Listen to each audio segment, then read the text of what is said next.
Good morning students. आज हम फिर आपके बीच उपस्थित हुए हैं एक मैराथन क्लास के साथ। राष्ट्रपति से संबंधित वो सारी व्याख्याएं दी गई हैं जो आपको परीक्षा के लिहाज से काफ़ी महत्वपूर्ण है। मेरे प्यारे स्टूडेंट्स, हमने इस टॉपिक्स में राष्ट्रपति से संबंधित अनुच्छेद 52 से लेकर के अनुच्छेद 62 सबका जिक्र किया है। सारे अनुच्छेद अपने आप में महत्वपूर्ण है, बशर्ते मेरी शर्त यह है कि आप इस वीडियो को बिना स्किप किए हुए पूरा देखें। सारे अनुच्छेद अगर आपको समझ में आ जाते हैं तो राष्ट्रपति से संबंधित सारे ट्रिक, सारे पॉइंट्स इसमें दिए गए हैं और मेरी गारंटी है कि आप कोई भी एग्ज़ाम्स दे करके आएंगे तो एक भी ऐसा क्वेश्चन नहीं होगा जो इस टॉपिक से अलग होगा।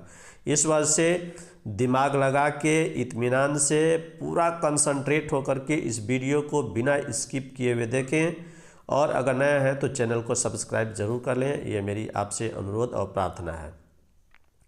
तो सबसे पहले हम बात करेंगे राष्ट्रपति का निर्वाचन। देखेंगे राष्ट्रपति का निर्वाचन ये टॉपिक्स है और राष्ट्रपति से संबंधित व्याख्याएं हैं। इसमें हम सबसे पहले बात करेंगे अनुच्छेद 52, यानी संविधान की बुक्स में अनुच्छेद 52 दिया गया है और इस अनुच्छेद 52 में यह बताया गया है कि भारत का एक राष्ट्रपति होगा। इसमें ये चीज़ बताया गया है कि भारत के लिए एक राष्ट्रपति होगा अनुच्छेद 52 में। अनुच्छेद 53 में ये बात कही गई है कि संघ की कार्यपालिका शक्ति राष्ट्रपति में निहित होगी। कार्यपालिका शक्ति का तात्पर्य होता है मंत्रिमंडल या जो हमारी मंत्रिपरिषद है, वो मंत्रिपरिषद कार्यपालिका कहलाती है, जो कानून को क्रियान्वित कराती है। जो भी संसद कानून बनाती है उसका क्रियान्वयन कराना कार्यपालिका का काम होता है। उस कार्यपालिका में जो है शक्ति जो होती है वो राष्ट्रपति में निहित होगी। ये बात अनुच्छेद 53 में लिखी गई है। वह इसका प्रयोग संविधान जो है इसका प्रयोग संविधान के अनुसार स्वयं करेगा अथवा अपने किसी अधीनस्थ के द्वारा करेगा। अधीनस्थ का मतलब होता है कि उससे जो भी छोटे अधिकारी होगा वो उसके द्वारा जो है इसका जो है इस शक्ति का सदुपयोग करेगा। इसके बाद हम बात करते हैं अनुच्छेद 54। अनुच्छेद 54 आर्टिकल 54 में जो है राष्ट्रपति का निर्वाचन से संबंधित जिक्र दिया गया है कि राष्ट्रपति का निर्वाचन कैसे होगा। तो इसमें हम लोग देखेंगे राष्ट्रपति का निर्वाचन किस प्रकार से होता है, इसको जो है ध्यान से देखेंगे कंसंट्रेट होकर के। देखिए, राष्ट्रपति का निर्वाचन एक निर्वाचन मंडल द्वारा किया जाता है। ध्यान देंगे, राष्ट्रपति का जो निर्वाचन होता है एक निर्वाचन मंडल द्वारा किया जाता है और इस निर्वाचन मंडल में निम्न शामिल होते हैं। ध्यान रखेंगे, इस निर्वाचन मंडल में कौन कौन शामिल होता है। पहला होता है संसद के दोनों सदनों के निर्वाचित सदस्य। ध्यान रखेंगे, मनोनीत नहीं, निर्वाचित। संसद के जो दोनों सदन होते हैं, लोकसभा और राज्यसभा, उन दोनों में जो निर्वाचित सदस्य होते हैं। आपको पता होगा कि लोकसभा में टोटल जो है 545 सदस्य होते हैं। उन 545 में 543 तो निर्वाचित होते हैं, किंतु 2 एंग्लो इंडियंस को राष्ट्रपति मनोनीत करता है। तो चूंकि ये राष्ट्रपति द्वारा मनोनीत होते हैं, इस वजह से इनको जो है राष्ट्रपति के चुनाव में भाग लेने का अधिकार नहीं होता है। तो निर्वाचित सदस्य 543 हैं। इसी तरह राज्यसभा में आपको पता है कि टोटल 245 सदस्य होते हैं। इन 245 में 233 तो निर्वाचित होकर आते हैं, किंतु 12 सदस्य जो होते हैं जो कला के क्षेत्र में, विज्ञान के क्षेत्र में, साहित्य के क्षेत्र में या सामाजिक सेवा के क्षेत्र में जो काफ़ी निपुण और अनुभवी लोग होते हैं, ऐसे लोगों को 12 लोगों को राष्ट्रपति मनोनीत करता है और ये मनोनीत सदस्य भी जो है राष्ट्रपति के चुनाव में भाग नहीं लेते हैं। तो ध्यान रखेंगे, सबसे पहले जो है लोकसभा और राज्यसभा के जो निर्वाचित सदस्य होते हैं वो लोग राष्ट्रपति के चुनाव में भाग लेते हैं। उसके बाद होता है राज्यों की विधानसभाओं के निर्वाचित सदस्य। ध्यान देंगे, सारे विधानसभा में जो है जितने भी राज्य हैं उन सभी राज्यों में विधानसभाएं होती हैं और उन विधानसभाओं में कुछ निर्वाचित सदस्य भी होते हैं और कुछ राज्यपाल द्वारा मनोनीत भी होते हैं।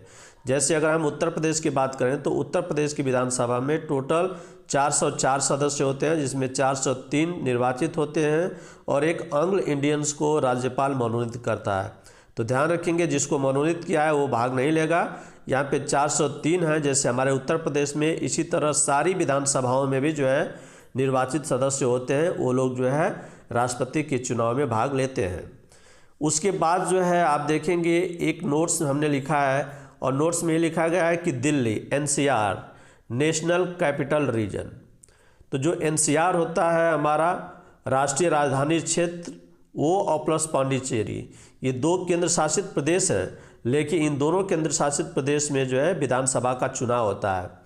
तो इसलिए जो है इन दोनों केंद्र शासित प्रदेशों की जो विधानसभाएं होंगी उन सभाओं के निर्वाचित सदस्य भी जो है राष्ट्रपति के चुनाव में भाग लेते हैं। तो आपको पता है इसमें वर्तमान में हमारे यहाँ जो है पूरे के पूरे जो है भारत में 28 राज्य और 8 केंद्र शासित प्रदेश है।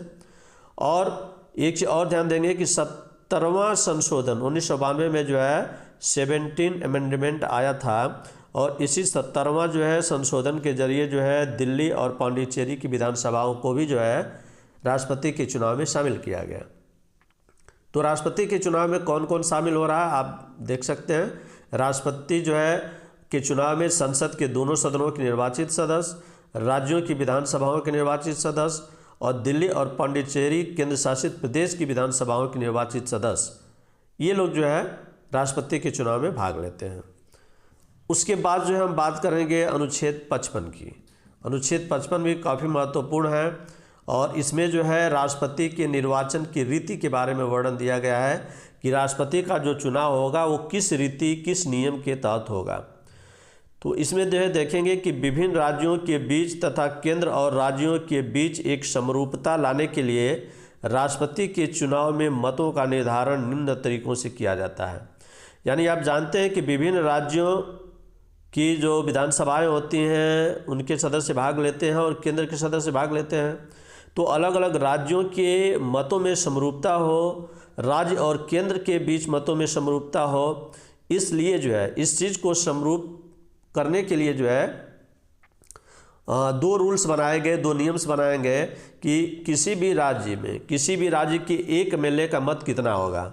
तो किसी भी राज्य के 1 MLA का मत कितना होगा इसको जो है इस फार्मूले द्वारा जो है हम निकालते हैं। जैसे फार्मूला देखिए आपका दिया गया है कि फार्मूला में जो है हम बताएंगे कि किसी राज्य के 1 MLA का मत, देखिए किसी राज्य के 1 MLA का जो मत होता है उस राज्य की जनसंख्या, यानी जिस राज्य के MLA के बारे में बात हो रही है उस राज्य की टोटल जनसंख्या कितनी है और प्लस निर्वाचित MLA की संख्या कितनी, यानी कितने निर्वाचित जो है MLA member of legislative assembly यानी विधानसभा के सदस्य कितने चुन करके आते हैं। तो राज्य की जनसंख्या में निर्वाचित MLA का भाग दिया जाता है और जो आता है फिर उसमें 1000 का डिवाइड किया जाता है। तो 1000 का डिवाइड किया जाता है। इस सूत्र द्वारा जो है हम 1 MLA की मत की गणना करते हैं और दूसरा संसद के सदस्य के मत का मूल्य, यानी एक संसद के सदस्य का कितना मत होगा, इसके लिए जो फार्मूला जो निर्धारित किया गया है वो ये है कि प्रत्येक राज्य, जितने भी राज्य हैं वो सारे राज्य दिल्ली और पांडिचेरी की निर्वाचित सदस्यों के मतों का कुल मूल्य, ध्यान रखेंगे MLA के मतों का मूल्य निकाल लिए हम तो टोटल राज्यों के जो है जितने भी MLA हैं उनका टोटल कितना वोट हो रहा है, दिल्ली और पांडिचेरी के जो निर्वाचित सदस्य हैं उनका कितना मत हो रहा है, सबको जोड़ेंगे तो सबके मतों का कुल मूल्य और प्लस संसद के कुल निर्वाचित सदस्यों की संख्या, यानी संसद में कुल निर्वाचित सदस्य कितने होते हैं उनकी संख्या से भाग दे दिया जाता है। तो संसद के एक सदस्य के मत हमारे क्या होते हैं, निकल आते हैं। तो जैसा कि आप जानते हैं कि लोकसभा और राज्यसभा दोनों के जो निर्वाचित सदस्य होते हैं वो 776 होते हैं। लोकसभा में जो निर्वाचित होकर के आते हैं 543 और राज्यसभा में 233 और इन दोनों को जोड़ने के बाद जो है आता है 776। तो 776 का जो है हम लोग इसमें डिवाइड कर देते हैं। बशर्ते एक शर्त ये है कि वैल्यू या मान जो है राउंड में ली जाती है। राउंड का मतलब ये होता है कि जैसे अगर हम इसको डिवाइड करेंगे और दशमलव के दाहिने तरफ अगर 5 आ रहा है तो हम क्या करते हैं 5 या 5 से अधिक हो तो उसके बाएं वाला एक संख्या अधिक हो जाता है। इसी तरह हम इसमें भाग देंगे 1000 का, तो 1000 का भाग देने पर अगर शेषफल जो है 500 या 500 से अधिक आता है तो एक जो है मत क्या हो जाएंगे, बढ़ जाते हैं। तो इस तरह से जो है जब भी हम गणना करेंगे तो राउंड अप का जो है इस्तेमाल ज़रूर करेंगे। इसके बाद जो है हमारा जो टॉपिक्स आता है वो ये है, इसी टॉपिक्स में एक नोट्स हमने दिया है कि राष्ट्रपति का चुनाव, ध्यान रखेंगे जो राष्ट्रपति का चुनाव होगा वो केंद्रीय निर्वाचन आयोग करता है। जो केंद्रीय निर्वाचन आयोग होता है वही राष्ट्रपति का चुनाव करवाता है, और चुनाव में अगर कोई विवाद हो जाता है तो उसका निपटारा सर्वोच्च न्यायालय द्वारा किया जाता है। ये इंपॉर्टेंट है, यानी राष्ट्रपति के चुनाव संबंधित विवादों का बंटवारा जो है सर्वोच्च न्यायालय जो है करता है। अब राष्ट्रपति का जो चुनाव होता है वो अनुपातिक प्रतिनिधित्व प्रणाली के जरिए होता है और एकल संक्रमणीय मत द्वारा किया जाता है, और निर्वाचन में मतदान गुप्त होता है, ये ध्यान रखेंगे। अब ये दो चीज़ मैं अगला टॉपिक्स में जब भी जो है इनका मैं अलग एक वीडियो बनाऊंगा तो आप लोगों को बताऊंगा कि अनुपातिक प्रतिनिधित्व प्रणाली क्या होता है और एकल संक्रमणीय मत क्या होता है, क्योंकि इन्हीं के जरिए जो है हम राष्ट्रपति का चुनाव हो या तो राज्यसभा के सदस्यों का चुनाव हो या विधान परिषद के सदस्यों का चुनाव होता है, ये जो है जितने भी जो है हमारे जो है अप्रत्यक्ष वोट होते हैं या अप्रत्यक्ष चुनाव होते हैं उसमें जो है इनका प्रयोग किया जाता है। तो हम इसकी अलग क्लास लेंगे। फिर अनुच्छेद 56 में देखेंगे, अनुच्छेद 56 में दिया गया है कि राष्ट्रपति की पद अवधि का मतलब कि राष्ट्रपति कितने समय तक अपने पद पर रहेगा।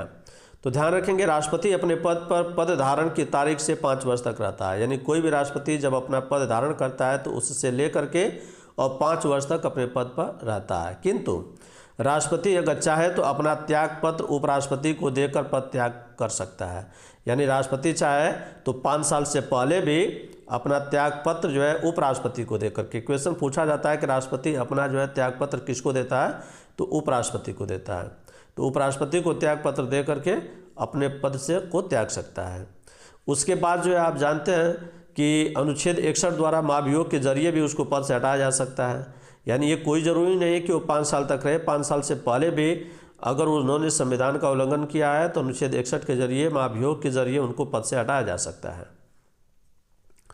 और एक चीज़ और है कि अपना उत्तराधिकारी आने पर ही वो अपने पद से हटेगा, अन्यथा नहीं। जब तक नया राष्ट्रपति चुन करके नहीं आ जाएगा तब तक जो पुराना राष्ट्रपति होता है वो अपने पद का त्याग नहीं करता। इस वजह से 5 साल से अधिक समय तक भी जो है राष्ट्रपति अपने पद पे बना रह सकता है, किंतु अगर ये सारी कंडीशंस नहीं आती हैं तो उस उपलक्ष्य में जो है अगर देखा जाए तो सिर्फ और सिर्फ 5 साल तक ही जो है वो अपने पद पे रहेगा।